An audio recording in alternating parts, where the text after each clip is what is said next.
Dapat pasalamatan. I know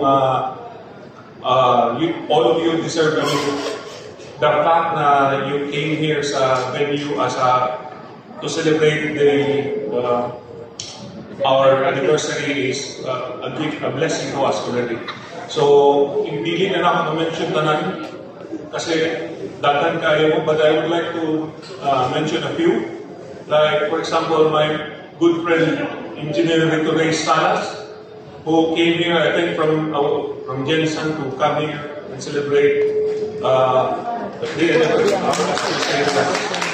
And also to my good friend, I know, kani sila mga board mates na ako na sa engineering.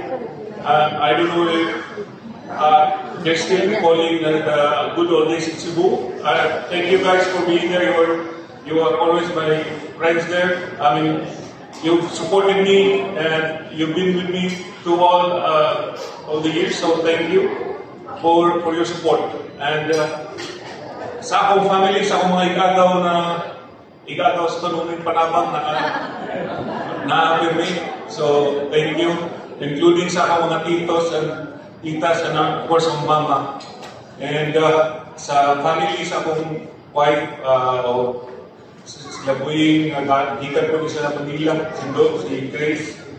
And mga igsoon ni si Tigil, si Marilo, si Sandra, thank you. Dahil close po kayo sila sa family. So, again, you've been here all the time.